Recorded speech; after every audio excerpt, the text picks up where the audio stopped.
اکثر پیٹ کا درد اس صورت میں ہوتا ہے کہ یکدم درد ہوتا ہے اور اتنا شدید ہوتا ہے کہ انسان سے کنٹرول نہیں ہوتا، اور تھوڑی دیر بعد وہ ختم ہو جاتا ہے، انسان نارمل ہو جاتا ہے، پھر اچانک سے اٹیک ہوتا ہے جس کو پنجابی میں لی کہتے ہیں، اس کا بھی یہی علاج ہے؟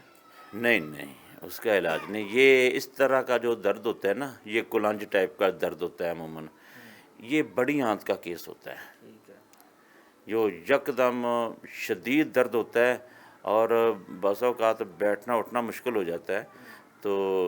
آپ نے لفظ بولا لی، ہاں جی، ٹھیک ہے، آؤں آنا کرا کرا، ٹھیک ہے، یہ بڑی آنت، اس میں جو درد ہوتا ہے یہ بڑی آنت کا کیس ہوتا ہے۔ اس درد کو رفع کرنے کے لیے سونف 1 چمچ، بڑا چمچ، اور سبز الائچی 3 عدد،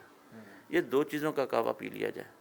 اور پیتے پیتے ہی فائدہ ہوگا انشاءاللہ۔ اور اس کے بعد جب کوئی خوراک کھانی ہے نا، وہ ابلے چاول کھا لیے جائیں، دودھ شکر ڈال کر، روٹی نیکسٹ ٹائم نہ کھائی جائے۔ اس درد کے بعد آپ نے درد کا علاج کرنے کے لیے سونف، الائچی، سبز الائچی کا کعوہ پینا ہے، اور اس کے بعد جب درد کم ہو جائے، نیکسٹ ٹائم جب بھی آپ نے کھانا کھانا ہے نا، اس میں روٹی شامل نہ ہو، روٹی ہوگی درد دوبارہ بحال ہو جائے گا، کیونکہ گندم یہ بڑی آنت کو فوری تیز کر دیتی ہے، بڑی آنت کے فعل کو، جبکہ چاول، ابلے چاول، یہ بڑی آنت کے فعل کو نارمل کر دیتے ہیں۔